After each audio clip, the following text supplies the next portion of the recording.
আল্লাহওয়ালা বন্ধুরা, শোনার চাঁদ ভাইরা, কোরআনুল কারীম থেকে আমি দুটো মাত্র আয়াত তেলাওয়াত করেছি কোরআনের বিষয়। আল্লাহ পাক রব্বুল আলামিন শুনিয়েছেন, ইকরা বিসমি রাব্বিকাল্লাযী খালাক। আল্লাহ রসুল যখন হেরা গুহার ভিতরে ছিল, কোরআনুল কারীমের সব থেকে প্রথম আয়াত এটা নাজিল হলো। জিবরিল আমিন এসে আমার রসুলকে এটা দিয়ে গেল। সন্ধ্যা থেকে নিয়ে এখানে কোরআনের কথা হলো। আমি হতভাগা ও কোরআনের কথা আপনাদের শোনাচ্ছি। আমার পরেও প্রধান বক্তা যিনি আছেন তিনিও কোরআনের কথা আপনাদেরকে শোনাবেন। আরে ভাই, একটা বার ভাবেন, আলেমরা কেন এত কোরআনের কথা আমাকে আর আপনাকে বলে? কারণ কোরআন এমন একটা সম্পদ, পৃথিবীতে এর থেকে বড় কোন সম্পদ আর হতে পারে না। এ কোরআনটা ছিল কোথায়? আল্লাহ বলে, আমার কোরআনের কাছে জিজ্ঞাসা করো, কোরআনই বলে দেবে ও কোথায় ছিল। কোরআনকে জিজ্ঞাসা করি, আল্লাহর কালাম। আমরা হতভাগা গোলাম, আজকের তোমার কাছে এই দুবরাজপুর থেকে জানতে এলাম, বলো তুমি ছিলে কোথায়? কেন তুমি এখানে এলে? কবে আমাদের কাছেতে এলে? আল্লাহ পাক রব্বুল আলামিন শোনাচ্ছেন, বাল হুয়া কুরআনুম মাজিদ ফি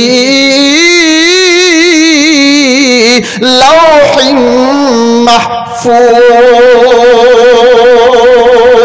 আমি বড় সম্মানীয় একটা কিতাব, আর আমার রব আমাকে রেখেছিল লাউহে মাহফুজ। জোরে বলেন সুবহানাল্লাহ। ও কোরআন, দুনিয়াতে তুমি কবে এলে এটা তো একবার বলো। আল্লাহ পাক রব্বুল আলামিন শোনাচ্ছে, কোরআন তুমি বলে দাও, শাহরু রমাদানাল্লাযী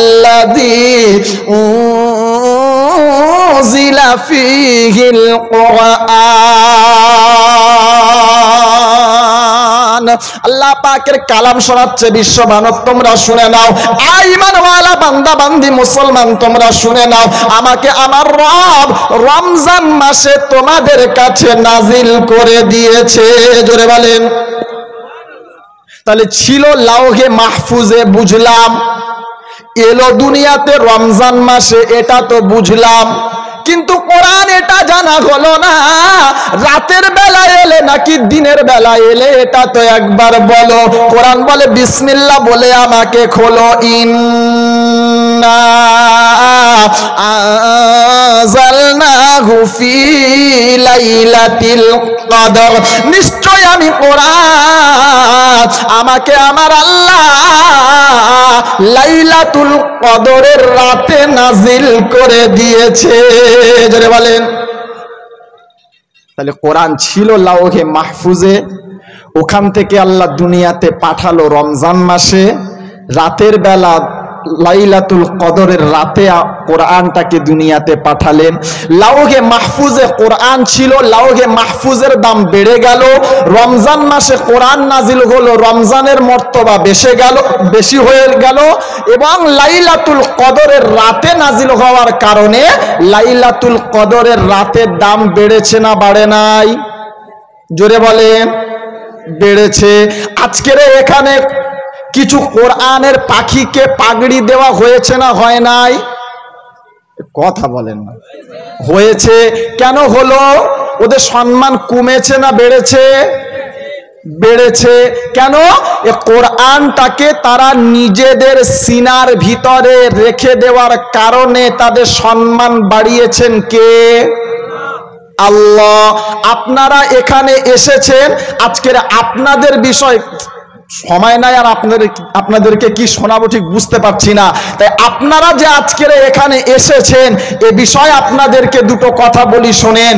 আজকের আমরা যে মাদ্রাসা এলাকার মানুষ, আজকে আমাদের এলাকাতে একটা মাদ্রাসা আছে, আর এই মাদ্রাসা থেকে ওই বাইরের ছাত্ররা, বাইরের ছেলেরা এসে আমাদের কাছে থেকে, আমাদের কাছে খেয়ে, আমাদের সম্পদগুলো তারা নিয়ে আজকের তারা এখান থেকে মাথায় পাগড়ি পরে তারা বাড়ি চলে যাচ্ছে। তাহলে কোরআন ওয়ালা হওয়ার কারণে ও তো বেহিসাব জান্নাতি হলো। আমরা কি পেলাম একবার বলো? কি পেলাম? আমার সোনার বন্ধু আল্লাহওয়ালা ভাইরা এইবারে জিজ্ঞাসা করেন আল্লাহ রসুল সাল্লাল্লাহু আলাইহি ওয়াসাল্লামকে, ইয়া রাসূলুল্লাহ, ইয়া হাবিবাল্লাহ, আমরা তাদেরকে দেখাশোনা করলাম, আমরা তাদেরকে দেখলাম, আমরা তাদেরকে অর্থ দিলাম, আমরা তাদেরকে শ্রম দিলাম, আমরা তাদেরকে সম্মান দিলাম, আমরা তাদেরকে রিজিক দিলাম, আমরা তাদেরকে সব দিলাম, তারা আজকের সম্মান নিয়ে নিল, তাহলে আমরা কি পেলাম? আল্লাহ রসুল সাল্লাল্লাহু আলাইহি ওয়াসাল্লাম বলেন, ইউকালু লিসাহিবিল কুরআনা ইকরা ওয়ারতাকিল ওয়ারাতিল কামা কুনতা তুরাতিলু ফিদ দুনিয়া ফাইন্না মানজিলা ইনদা আখিরি আয়াতিন তাকরাউহা। বিশ্বের মুসলমান একবার শুনে নাও, আল্লাহর নবী সাল্লাল্লাহু আলাইহি ওয়াসাল্লাম বলেন, ইয়াকরাউল কুরআনা ফাইন্নাহু শাফিউন ইয়াউমাল কিয়ামা। বিশ্ব মানব তোমরা শুনে নাও, আই মুসলমান তোমরা শুনে নাও, আই ঈমানওয়ালা তোমরা শুনে নাও, কারণ কোরআনওয়ালা যারা হয়েছে ওর কাছে কোরআন থাকার কারণে ওই কোরআন কিয়ামতের দিন তোমার জন্য সুপারিশ করে দেবে। জোরে বলেন সুবহানাল্লাহ। একটা ইতিহাস শোনাবো আপনাদের, একটা ইতিহাস শোনাবো ছোট্ট করে। একটা ইতিহাস শোনেন, বাস্তব একটা ঘটনা। দেওবন্দ মাদ্রাসার একজন ফার্স্ট ক্লাস ছাত্র মুফতি নিসার আহমদ সাহেবের মুখ থেকে এই ঘটনাটা, ইতিহাসটা শোনা। তিনি বলছেন যে আমি যখন দেওবন্দে ক্লাস করতাম বা যখন ছিলাম, তো আমাদের যিনি শিক্ষক তিনি আমাদেরকে একটা ইতিহাস শুনিয়েছিলেন, ওই ইতিহাসটা আমি তোমাদেরকে শোনাচ্ছি। বললাম বলেন। তো বলছে একটা এলাকাতে একটা ছোট্ট মতন মাদ্রাসা ছিল, বেশ 15-20 জন মতন ছাত্র ছিল। কজন ছিল? কথা বলেন, কজন ছিল? 15-20 জন মতন। তো একটা এলাকাতে মাদ্রাসা করলে এখন এই মাদ্রাসার ছাত্ররা যে 3 বেলা খাবে, 1 বছর বা যতদিন তারা থাকবে তারা খাওয়া দাওয়া করবে, একটা বিশাল অ্যামাউন্টের খরচা। হ্যাঁ না? বিশাল খরচা। আমরা সংসার চালাই, আমরা জানি যে একটা সংসার চালাতে কতটা টাফ এই বাজারে। তো হুজুর বলছেন যে খুব টেনশনে তিনি আছেন, কি করবেন।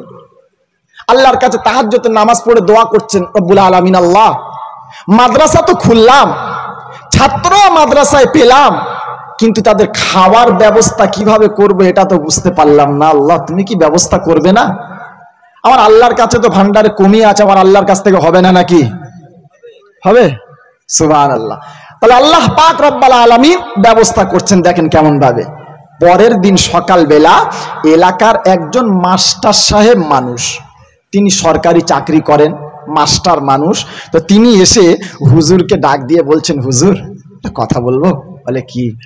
বলে আমার তো কোনো ছেলে নাই, আমি সরকারি চাকরি করি, আল্লাহ মোটামুটি আমাকে কিছু সম্পদ দিয়েছে। তো আজকে আপনাদের কাছে আপনাকে বললাম যে এই আপনার মাদ্রাসায় কটা ছেলে আছে, 10-20 যে কটা ছেলে আছে, তাদের খাওয়ার দায়িত্বটা আমি আমার মাথার উপরে নিয়ে নিলাম। জোরে বলেন সুবহানাল্লাহ। ভালো কথা, আলহামদুলিল্লাহ। হুজুর দোয়া করলেন ছাত্রদেরকে নিয়ে, তাদের মধ্যে এতিম আছে, সমস্ত রকমের ছাত্র আছে, দোয়া করলেন, ভালো কথা। প্রতিদিন মাস্টার সাহেব বাড়িতে রান্না করেন, আর রান্না করে ওখান থেকে তিনি ছাত্রদের জন্য মাথায় করে ভাত বা খানা মাথায় করে নিয়ে মাদ্রাসায় এসে দিয়ে যান। এখন মাদ্রাসার ছেলেরা মানে এমনি ভাবে একটু বদমায়েশ হয়। হ্যাঁ না? না, একটু বদমায়েশ হয়, একটু মানে ভালোই হয়। তো মোটামুটি শুক্রবার, বৃহস্পতিবার, শুক্রবার মাদ্রাসা ছুটি। এখন মাদ্রাসার ছেলেরা এরকম মাঠ আছে, তো মাঠের মধ্যে খেলছে, বুঝলেন। তো হঠাৎ করে দেখছেন যে সেই মাস্টার সাহেব মাথায় করে খানা নিয়ে এরকম বয়স্ক মানুষ নিয়ে আর আসছে। তো তাদের মধ্যে কেউ একজন ছেলে বলছে, এই দেখ আমাদের সেই গাধা আমাদের জন্য ভাত বয়ে আনছে। দেখ কে আনছে? কে আনছে? গাধা। ওই দেখ আমাদের সেই গাধা ভাত বয়ে আনছে। এখন চিল্লে বলেছে, আওয়াজটা মাস্টার সাহেবের কানে গেছে। মাস্টার সাহেব ভাতটাকে, খানাটাকে নামিয়ে দিয়ে সোজা গিয়ে শিক্ষকের ক্যামেরায়, হুজুর আপনি কি বাদর ছেলে তৈরি করেছেন সব, আমি আর ওদের খাওয়াতে পারবো না। খুব মেজাজ, হট মেজাজে, আমি আর খাওয়াবো না, আপনার ছাত্র আপনি বুঝে নেন। কি হয়েছে বলেন? ওরা আমাকে বলে গাধা, আমি গাধা। খুব মেজাজ গরম। হুজুর চিন্তা করছেন কি আর করার, আপনি যদি না খাওয়ান ব্যবস্থা নিশ্চয়ই আল্লাহ করবেন। চলে গেছেন মাস্টার সাহেব। রাতের বেলা হুজুর ছাত্রদেরকে নিয়ে তাহাজ্জুদের নামাজ পড়ে হাত দুখানা তুলে দিয়ে বলছে, রব্বানা যালামনা আনফুসানা ওয়া ইল্লাম তাগফির লানা ওয়া তারহামনা লানাকুনান্না মিনাল খাসিরিন। ও রব্বুল আলামিন, এতিম বাচ্চাদেরকে নিয়ে গোলামাকা দুটো করে হাত তোমার দরবারে তুলে দিলাম, কোরআনের পাখিদেরকে সাথে নিলাম। আল্লাহ রিজিকের ব্যবস্থা যদি তুমি না করো, আল্লাহ জানি না কি হবে।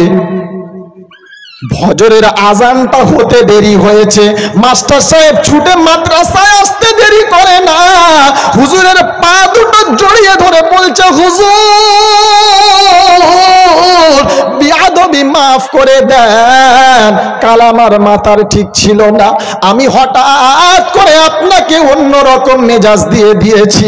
আমি আজকের থেকে ওয়াদা করছি, ওরা আমাকে গাধা বলুক, কুকুর বলুক, আর যাই পারে বলুক, আমার দেখার দরকার নাই। আমি যতদিন বেঁচে থাকবো, আমি তত দিনের জন্য এদের খাবারের ব্যবস্থা করে দেব। হুজুর ডাক দিয়ে জিজ্ঞাসা করলেন, মাস্টার সাহেব কি খবর একবার বলেন? কালকের দুপুর বেলায় বলে গেলেন, আজকের ভোরের বেলা ছুটে এলেন, ব্যাপারটা বলেন। বলে, হুজুর কি বলবো, দুঃখের কথা, মাথায় খুব টেনশন ছিল। কচি কচি বাচ্চারা আমাকে বলে গাধা, অনেক টেনশনে ছিলাম, রাতের বেলা খেতে পারি নাই, রাতের বেলা শুয়ে আছি, শুয়ে শুয়ে শুয়ে শুয়ে খুব চিন্তা করছিলাম, আমাকে বলে গাধা। আমি একজন স্কুলের হেডমাস্টার, কেউ আমার উপরে কথা বলতে পারে না, আর এই ছোট্ট ছোট্ট বাচ্চাগুলো আমাকে গাধা বলে, আমার মাথার ঠিক ছিল না। রাতের বেলা যখন আমি ঘুমিয়ে গেলাম, অনেক রাত হয়ে গেল, রাত 12টা 1টা বাজে, তখনও আমি জেগেছিলাম। হঠাৎ কখন ঘুমিয়ে পড়লাম বুঝতে পারলাম না। আমি ঘুমের ঘরে দেখলাম ইসরাফিল সিংহায় ফুঁক দিয়ে দিয়েছে, কিয়ামত শুরু হয়ে গেছে, আসমানটা ভেঙে জমিনের উপরে পড়তে থাকে একটার পরে একটা। যত মানুষ মারা গিয়েছে সবাই কবর থেকে উঠতে থাকে, সবাই উঠতে থাকে। আমিও তখন উঠলাম, আমিও কিয়ামতের ময়দানের দিকে ছুটে গেলাম। হঠাৎ করে দেখলাম কুরসির মধ্যে রব্বে জুল জালাল এসে বসে গেছেন, তিনি তার বিচারের কার্য শুরু করবেন। এক পর্যায়ে আমার কোনো হিসাব নাই, মাদ্রাসার বাচ্চারা, কচি কচি বাচ্চা, মাসুম বাচ্চা, নিষ্পাপ বাচ্চা, ওদের কোনো গুনাহ নাই। আরে ওরা যে রাস্তা থেকে হেঁটে যায়, ফেরেশতারা ওদের পায়ের নিচে তাদের ডানাটাকে বিছিয়ে দেয়। ওগো হুজুর, আমি স্বপ্নে দেখলাম এদিকে কিয়ামতের কাজ কাম চলছে, ওদিকে ওরা বদমাইশি শুরু করেছে। কারা? মাদ্রাসার ছাত্ররা। হুজুর এক পর্যায়ে আল্লাহ পাক ডাক দিয়ে তাদেরকে বলল, ওই বাচ্চারা ডিস্টার্ব করিস না, যা তোরা তোদের ঠিকানাতে চলে যা। বলে, আল্লাহ কোথায় যাব? বলে, যা তোদের জন্য জান্নাত রাখা আছে, কারণ তোরা কোরআনওয়ালা, আর তালবে ইলম যারা হবে বেহিসাব জান্নাতি তারা হবে। জোরে বলেন সুবহানাল্লাহ। যা তোরা জান্নাতে চলে যা, আর ডিস্টার্ব করা যাবে না। এক পর্যায়ে তারা যাচ্ছে, হঠাৎ করে একজন বলছে, এই ভাইয়েরা সব কি করে যাব? রাস্তা মনে হয় অনেকটা হবে, হেঁটে হেঁটে যাব, কষ্ট হয়, হাঁটা যাবে না, গাড়িরও কোনো ব্যবস্থা নাই, ঘোড়ারও কোনো ব্যবস্থা নাই, কিসে করে যাব বলো? একজন সেই সময় বলে উঠলো, এই শোন না, সেই আমাদের গাধার কথা মনে আছে নাকি বল? কোন গাধা? কোন গাধা? সেই ভাত মাথায় করে আনতো যে গাধা, ওই গাধার কথা মনে আছে নাকি বল? বলে হ্যাঁ, একজন ছিল গাধা, আমাদের জন্য খানা মাথায় করে বয়ে বয়ে নিয়ে আসতো। তো একজন বলছে শোন, আজকের ওই গাধায় চড়ে আমরা জান্নাতে যাব, আমরা হেঁটে জান্নাতে যাব না। আল্লাহ পাকের কাছে ঘুরে গেছে, রব্বানা জান্নাতে যাব না। আল্লাহ বলে এটা কেমন কথা? আজকের মানুষ জান্নাতে যাওয়ার জন্য পেরেশান হয়ে আছে, তোরা যাবি না, কারণ কি? বলে আল্লাহ হেঁটে যেতে কষ্ট হয়, ব্যবস্থা একটা করে দাও, তা না হলে হবে না। আল্লাহ বলে কি ব্যবস্থা করব বল? বলে আল্লাহ আমাদের একটা গাধা ছিল যখন মাদ্রাসায় ছিলাম, ওই গাধাকে আমাদের সাথে চাই, আর গাধায় চড়ে আমরা জান্নাতে যেতে চাই। জোরে বলেন সুবহানাল্লাহ। আল্লাহ বললেন যা যা যা, আর ডিস্টার্ব করিস না, কোনো সমস্যা করি না, তোদের গাধাটাকে তোরা খুঁজে নে। হুজুর কি বলবো দুঃখের কথা, কচি কচি বাচ্চাগুলো আমাকে খুঁজছিল, তারা এক পর্যায়ে ছুটে আমার কাছে এলো, আমাকে এসে ডাক দিয়ে বলছে মাস্টার সাহেব, ও আমাদের গাধা, চলো আজকের জান্নাতে যাব। হুজুর কি বলবো দুঃখের কথা, আমি মনে মনে ভেবে নিয়েছিলাম আমার সারা জীবনের যা আমাল জাহান্নাম ছাড়া কিছু জুটবে না। নামাজ আমার কাছে ছিল না, রোজা আমি করতাম না, হজ আমার ছিল না, যাকাত আমি দিতাম না, ভালো ভালো নেক কাজ আমার কাছে ছিল না। আমি জানি আল্লাহ যদি আজকের আমার কাছে হিসাব চায়, আল্লাহ পাক রব্বুল আলামিন সেদিন ডাক দিয়ে শুনিয়েছিল, বান্দারে আমি আল্লাহ তোদেরকে হিসাব নেব, আর এমন ভাবে তোদের হিসাব নেব, আমার থেকে বড় বিচারক আর কেউ হতে পারে না। হুজুর যদি আল্লাহ আমার হিসাব নিত, আমার বেহিসাব জাহান্নাম ঠিকানা হয়ে যেত। কিন্তু কি বলবো দুঃখের কথা, এই কচি কচি বাচ্চাগুলো আমাকে কিয়ামতের ময়দানে খুঁজতে বার হলো, এক একজনে একই দিক থেকে খোঁজে। এক পর্যায়ে আমার সাথে দেখা হয়ে গেল, আমাকে ডাক দিয়ে বলল গাধা চল আজকের তোর পিঠে করে জান্নাতে যাব। হুজুর ওরা আমাকে, আমি ওদেরকে পিঠে নিলাম, আর ওদেরকে পিঠে নিয়ে আমি যেন দয়ার জান্নাতে চলে গেলাম।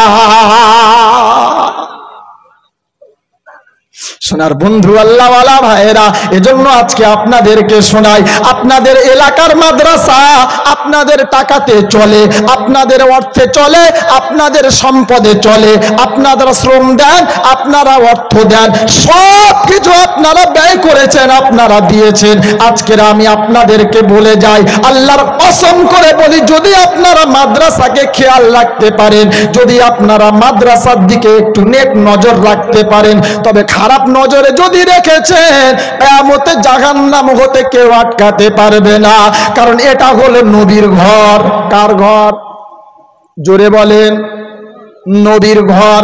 এখানে সকাল থেকে সন্ধ্যা পর্যন্ত কোরআনের তালিম দেওয়া হয়, এখানে সন্ধ্যা থেকে সন্ধ্যা পর্যন্ত রাসূলের হাদিসের তালিম দেওয়া হয়। সকাল থেকে সন্ধ্যা পর্যন্ত কোরআন নিয়ে যারা বসে থাকে, এরা হলো কোরআনওয়ালা। আর কোরআনওয়ালা যারা হবে, আল্লাহর নবী সাল্লাল্লাহু আলাইহি ওয়াসাল্লাম বলেন, ইকালু লিসাহিবিল কোরআন ইকরা ওয়ারতাক ورتل كما كنت ترتل في الدنيا فإن منزل عند آخر آية تقرأها। কিয়ামতে আল্লাহ ডাক দিয়ে বলবে, ওরে তালিবুল ইলম, ওরে কোরআনওয়ালা বান্দা, এদিকে এসো, ইকরা ওয়ারতাকি, তুমি পড়ো, তোমার মাকামে তুমি চড়ো।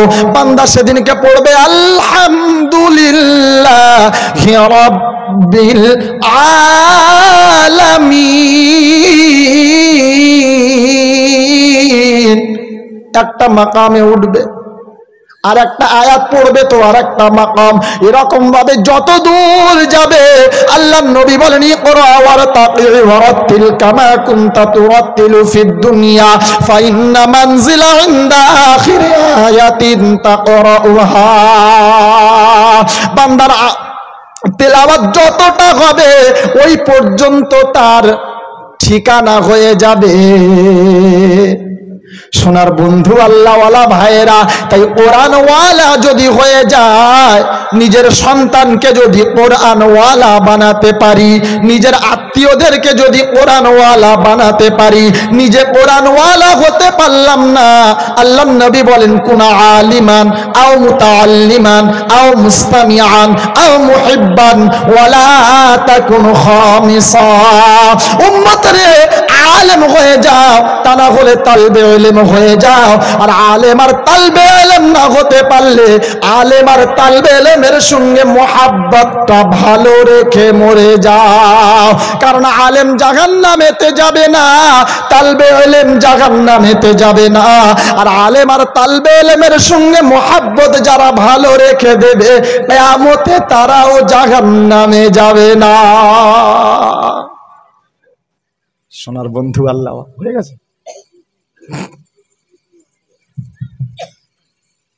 আমরা খুব সুন্দর আলোচনা শুনছি। আপনাদের কাছে একটা আমি দাঁড়ালাম, আপনাদের মাঝখানে থামিয়ে দিয়ে, অনেক অ্যাঙ্গেল থেকে একটা রিকোয়েস্ট আসছে, একটা আবেদন আসছে যে ওনাকে যে নির্ধারিত সময়টা দেওয়া হয়েছিল এর থেকে যদি একটু বাড়ি বিবেচনা করার জন্য অনেকেই রিকোয়েস্ট করলেন। বিশেষ করে মহিলাদের কাছ থেকে রিকোয়েস্টটা বেশি আসছে, কেন ওনারা শোনার সুযোগটা একটু কম পান। তবে আমি আপনাদের কাছে একটা অনুমতি নিতে চাই যে এনার পরে যিনি আপনাদের প্রধান বক্তা আছেন, হয়তো ভাবছেন যে এনার পরে হয়তো উনি কেমন করবেন তা নয়, ওনার বক্তব্য শুনতে কিন্তু ভালো লাগবে। যেমনটা আমি হয়তো পূর্বে বলেছিলাম যে আপনারা অধৈর্য হবেন না, ওনার কথাগুলো শুনতে খুবই ভালো লাগবে এবং আপনাদের মধ্যে উদ্দীপনা জাগবে। তো অনুরূপ আপনারা যদি মজলিসের শেষ পর্যন্ত অপেক্ষা করে থাকেন যেমনটা আছেন, তাহলে ওনার সময়টা কিছুক্ষণ বাড়িয়ে দিতে পারবো। মাশাআল্লাহ, আলহামদুলিল্লাহ। একবার দরুদ শরীফ মোহাব্বতে আল্লাহুম্মা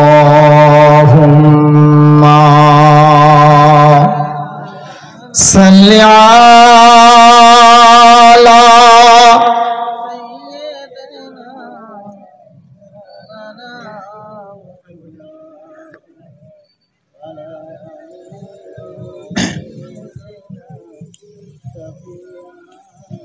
গত আজ থেকে 5 থেকে 6 বছর আগে একবার জলসায় আপনাদের এখানে আমি এসেছিলাম হতভাগা। আমার পাশে বসেছিলেন এক ব্যক্তি, বিখ্যাত মুফতি দবির হোসেন সাহেব, তাই তো নাকি? তিনি এই চেয়ারটায় সেদিন বসেছিলেন। আমি হতভাগা নগণ্য সেদিন তার পাশে বসে কথা বলেছিলাম। তো সেদিন তিনি আমার পিঠে হাত দিয়ে বলেছিলেন, বাবু আল্লাহ তোমাকে অনেক বড় করবে। আজকের আপনাদেরকে দেখে মনে হচ্ছে, এই সমস্ত আলেমদেরকে দেখে মনে হচ্ছে যে সেদিন মনে হয় ওই মুফতি সাহেব হুজুরের দোয়াটা আমার জন্য আল্লাহ পাক কবুল করে নিয়েছিলেন। সত্যি খুব আল্লাহওয়ালা মানুষ ছিলেন। আজকের তাকে দেখতে পাচ্ছি না। আল্লাহ পাকের কাছে দোয়া করি রব্বেজুল জালাল যেন তানাকে তার দয়ার জান্নাতুল ফিরদাউসের উচ্চ মাকাম দান করেন। সকলে বলেন আল্লাহুম্মা আমিন। আমার আল্লাহওয়ালা বন্ধুরা, শোনাচ্ছেন ভাইরা, তো আমি শোনাচ্ছিলাম কোরআন ওয়ালার নমুনা। একজন কোরআন ওয়ালা যদি হয়, একজন বাপ যদি তার বেটাকে কোরআন ওয়ালা বানাতে পারে, একজন মা যদি তার সন্তানকে কোরআন ওয়ালা বানাতে পারে, একজন দাদু যদি তার নাতিকে কোরআন ওয়ালা বানাতে পারে, একজন নানা যদি তার নাতিকে কোরআন ওয়ালা বানাতে পারে, তো দুনিয়াতে কি পাবে না পাবে এটা আমি বলবো না। তবে এতটুকু বলতে পারবো, আপনার উপরে যদি জাহান্নাম ওয়াজিব হয়ে যায়, আল্লাহর রাসূল বলেন এই কোরআন ওয়ালাটা তোমার জন্য সুপারিশ করলে আল্লাহ তোমাকে আবার জান্নাতে দিয়ে দেবে। জোরে বলেন সুবহানাল্লাহ। নসিব ওয়ালা আপনারা, যে আজকে আপনাদের এই এলাকাতে এত সুন্দর একটা মাদ্রাসা, আর এই মাদ্রাসার চারিপাশে আপনারা বসবাস করছেন। সত্যি আপনাদের কপালে হাত বুলাবেন আর আল্লাহর কাছে বলবেন, রব্বুল আলামিন আল্লাহ তোমার কাছে লাখো কোটি শুকরিয়া যে তুমি এমন একটা জায়গাতে আমাকে ঘর করার সুযোগ দিয়েছো, যে জায়গাতে তোমার ঘর, যে জায়গাতে তোমার রসুলের কারখানা, যেখান থেকে আলেম তৈরি হয়, যেখান থেকে হাফেজ তৈরি হয়, যেখান থেকে কোরআন ওয়ালা তৈরি হয়, যেখান থেকে হাদিস ওয়ালা বার হয়, এই রকম একটা জায়গাতে তুমি আমার ঘর করে দিয়েছো, তুমি আমাকে থাকার ব্যবস্থা করে দিয়েছো। এজন্য শুকরিয়ার 2 রাকাত নামাজ পড়বেন আর তার কাছে হাত তুলে দোয়া করবেন। আর খাস করে আপনাদের কাছে আমার অনুরোধ, মাদ্রাসার দিকে একটু নেক নজর রাখবেন। মাদ্রাসা ওয়ালাদের দিকে, মাদ্রাসার দিকে, ছাত্রদের দিকে যদি আপনারা নেক নজর রাখতে পারেন তো ইনশাআল্লাহ সুম্মা ইনশাআল্লাহ আপনি সারা জীবনে কি আমল করেছেন ওটা আপনি জানেন আর আল্লাহ জানে, কিন্তু আপনি যদি মাদ্রাসার সঙ্গে নেক সম্পর্ক রাখেন এই একটা আমলের জন্য, যেমন ভাবে উমর ফারুক সিদ্দিক আকবরকে বলেছিল, ওমর আমি সারা জীবনের যদি আমল দিয়ে নিতে চাও তো আমি দিতে রাজি আছি, কিন্তু 3টে দিনের আমল আমি আবু বকর দিতে রাজি নই। তো আপনার আমলটাও ঠিক ওই রকম ভাবে মাদ্রাসায় যতটুকু সময় আপনি কাটাবেন ওই সময়টা আপনার জন্য এত দামি হবে, এত লাভ হবে, সেটা আপনি এখন বুঝতে পারবেন না। এটা বুঝতে পারবেন তখন চোখটা বন্ধ হবে যখন, এটা বুঝতে পারবেন তখন কবরে যাবেন যখন, এটা আমি আর আপনি বুঝবো তখন কিয়ামতে ইসরাফিলের ফুঁক দেওয়ার পালা পড়বে যখন। আমার আল্লাহওয়ালা বন্ধু সোনাচ্চাঁদ ভাইয়েরা, সময় যখন একটু বাড়ানো হয়েছে তাহলে ইনশাআল্লাহ কোরআনটা একবার খুলে দিই। আল্লাহ পাক রব্বুল আলামিন কোরআনের মধ্যে কি সুন্দর শুনিয়ে দিচ্ছে দেখুন। পারা নাম্বার 15, পৃষ্ঠা নাম্বার 2, লাইন নাম্বার 4, সূরার নাম সূরা বনী ইসরাঈল, আয়াত নাম্বার 13। ডান দিকের পৃষ্ঠার একদম উপর থেকে সুন্দরভাবে আয়াতটাকে আল্লাহ পাক রব্বুল আলামিন শুনিয়েছেন, একবার দেখতে পারো।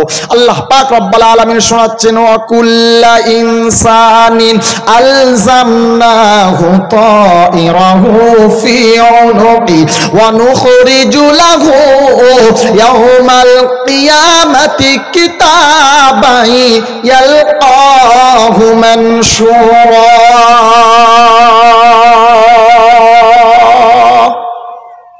ইকরা কিতাবাক কাফা বিনাফসিকাল ইয়াউমা আলাইকা হাসিবা মান ইহতাদা ফাইন্নামা ইয়াহতাদি লিনাফসি ওয়া মান যাল্লা ফাইন্নামা ইয়াদিল্লু আলাইহা ওয়া লা তাজিরু ওয়াজিরাতুন বিযরা উখরা ওয়া মা কুন্না মুআযযিবিনা হাত্তা নাবআসা রাসূলা। শোনাচ্ছেন বন্ধু আল্লাহওয়ালা ভাইয়েরা, সারা জীবনের কি আমল করেছি ওটা বুঝতে পারলাম না, সারা জীবন কি আমল করব এটা আমি আর আপনি জানি না। তবে আমার যে সময়টা ভালোভাবে কাটবে, মাদ্রাসার সাথে কাটবে, মসজিদের সাথে কাটবে, কোরআনের সাথে কাটবে, আলেমের সাথে কাটবে, নামাজের সাথে কাটবে, হজের সাথে কাটবে, যাকাতের সাথে কাটবে, নেক আমলের সাথে যে সময়গুলো কাটবে এই সময়গুলো হয়তো আমি দুনিয়াতে বুঝতে পারবো না। আল্লাহ পাক রব্বুল আলামিন বলেন, ওয়া কুল্লা ইনসানিন আলজামনাহু তাইরাহু ফি উনুকি ওয়া নুখরিজু লাহু ইয়াওমাল কিয়ামাতি কিতাবান ইয়ালকাহু মানশুরা। সারা জীবনের আমলগুলোকে এক জায়গায় করা হবে, একটা কিতাব তৈরি করা হবে, একটা তাবিজের আকার দেওয়া হবে। আল্লাহ পাক রব্বুল আলামিন বলেন, বান্দার গলাতে ওটা ঝুলিয়ে দেওয়া হবে। কোথায়? কোথায় জোরে বলেন? গলায়। আল্লাহ পাক রব্বুল আলামিন কিয়ামতের ময়দানে ডাক দিয়ে বলবে, আব্দুর রহমান ইবনে আব্দুস সাত্তার কাম হেয়ার। বান্দা সামনে এসে হাজির হয়ে গেছে। কিয়ামতের দিন কিন্তু আল্লাহর নাম ধরে ডাকবে। কি ধরে ডাকবে? নাম ধরে ডাকবে। এই জন্য আমরা আমাদের সন্তানদের, আমরা আমাদের ছেলেদের নাম রাখবো আকাশ, বাতাস, হনুমান। হ্যাঁ না না?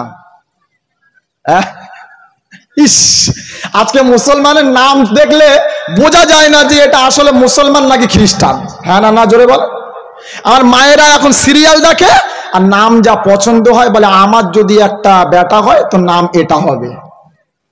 আল্লাহ 26 নম্বর পারার মধ্যে বলেছেন যে ওয়ালা তানাবাজু বিল আলকাব, তোমরা তোমাদের সন্তানদের আত্মীয়দের খারাপ খারাপ নাম ধরে ডেকো না, কারণ আল্লাহ পাক যেটা মানা করেছে ওটা আমাদের জন্য হারাম। হ্যাঁ না না জোরে বলে। তাহলে করলে গুনাহ হবে, অথচ আমরা এই রকম ভাবে এমন এমন নাম বাচ্চাদের রাখছি। বলে হুজুরি এটা কি নাম? বলে না, আর একটা ভালো নাম আছে, ওটা আলমারিতে তোলা আছে। হ্যাঁ না না। আল্লাহ পাক রব্বুল আলামিন কিয়ামতের নাম ধরে রাখবেন আব্দুর রহমান ইবনে আব্দুস সাত্তার। আল্লাহ বলেন, বলি ইকরা কিতাবাক কাফা বিনাফসিকাল ইয়াউমা আলাইকা হাসিবা। আমলনামাটাকে একবার পড়ো। আল্লাহ আমলনামাটা কই? এখনো তো হাতে পেলাম না, এখনো দেখতে পেলাম না। আল্লাহ পাক বলে বান্দা একবার গলার দিকে তাকা। বান্দা গলায় তাকিয়ে যে দেখছে একটা তাবিজ আছে। আল্লাহ বলে খোল। খুলেছে। আল্লাহ পাক এবার বলছে ইকরা কিতাবাক, আমলনামাটাকে পড়ে দেখ। বান্দা আমলনামাটা একবার পড়ে দেখেছে, চোখে আর পানি নাই, রক্ত বার হতে শুরু হয়ে গেছে। আল্লাহ পাক ডাক দিয়ে জিজ্ঞাসা করছে বান্দা কি খবর? আল্লাহ পাক রব্বুল আলামিন জিজ্ঞাসা করার পরে বান্দা সেদিনকে ডাক দিয়ে শোনাচ্ছেন ওয়া উদিয়াল কিতাব ফাতারাল মুজরিমিনা মুশফিকিনা মিম্মা ফি ويقولون يا ويلتنا ما لي هذا الكتاب لا يغادر صغيرة ولا كبيرة إلا أحصاها ووجدوا ما عملوا حاضرا ولا يظلم ربك أحدا।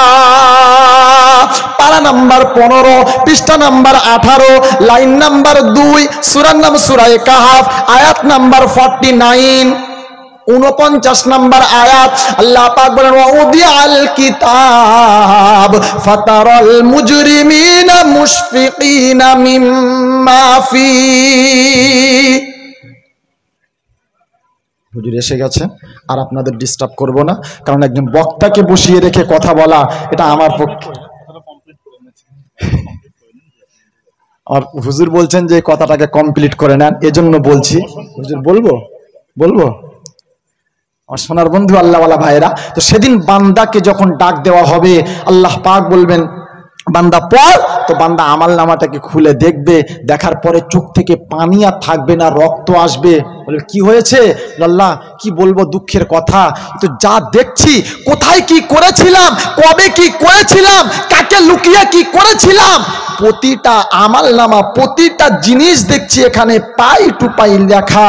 লা ইউগাদিরু সগীরাতান ওয়ালা কাবীরাতান ইল্লা আহসাহা, সেটা ছোট হোক কিংবা বড়, আল্লাহ সব তো দেখছি এখানে লিপিবদ্ধ। এটা কেমন বিচার, এটা কেমন হিসাব, এটা আমি এখনো বুঝতে পারলাম না। আল্লাহ এখানে আমল দেখতে পাচ্ছি না, সারা জীবনের যা গুনাহগুলো দেখতে পাচ্ছি।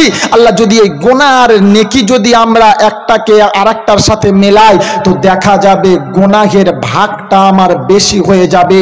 সোনার বন্ধু আল্লাহওয়ালা ভাইরা, এজন্য আপনাদের পায়ে ধরে করজোড়ে অনুরোধ করে যাচ্ছি আপনাদের কাছে, আল্লাহ যদি আবার কোনোদিন নিয়ে আসেন তো ইনশাআল্লাহ সেদিন টাইম বেশি দেবেন, তো শোনাবো কোরআন। আজকে সময় পাই নাই, তাই আপনাদের কাছে হাত জোড় করে পায়ে ধরে অনুরোধ করে যাই। আমার আগে আবু ওবায়দা ভাই বলছিলেন আপনি যা পারছেন করেন, কিন্তু নামাজটাকে ছাড়েন না, নামাজটাকে সময় মতন আদায় করেন। আর আপনার এলাকায় জান্নাতের বাগান আছে, মাঝে মাঝে জান্নাতের বাগানে গিয়ে ঘুরে আসেন। আল্লাহ জান্নাতে কবে যাব না যাব সেটা তো পরের বিষয়, কিন্তু দুনিয়াতে যে খোদার জান্নাতের বাগান করে দেওয়া হয়েছে, ওই জান্নাতের বাগানে মাঝে মাঝে যাবেন, আলেমদের সাথে একটু মুসাফা করবেন, আলেমের সাথে দুটো কথা বলবেন, আলেমের সাথে একটু বসবেন। আল্লাহ নবী সাল্লাল্লাহু আলাইহি ওয়াসাল্লাম বলেন হাক্কানি আলেমের সাথে মুসাফা করলে বান্দার সগীরা গুনাহগুলো আল্লাহ পাক রব্বুল আলামিন maaf করে দেন। জোরে বলেন সুবহানাল্লাহ। এজন্য সময় দেবেন, আল্লাহ পাক রব্বাল আলামিন আমাদেরকে আমল করার তৌফিক দান করেন, আমিন ইয়া রব্বাল আলামিন। ওয়া আখিরু দাওয়ানা আনিল হামদুলিল্লাহি রাব্বিল আলামিন। আসসালামু আলাইকুম ওয়া রাহমাতুল্লাহি ওয়া বারাকাতুহু। খুশ রহো এ আহলে চমন, এ হ্যায় মেরে अलविदा, इंशाअल्लाह फिर मिलेंगे अगर चाहे मेरे खुदा। अल्लाहुम्मा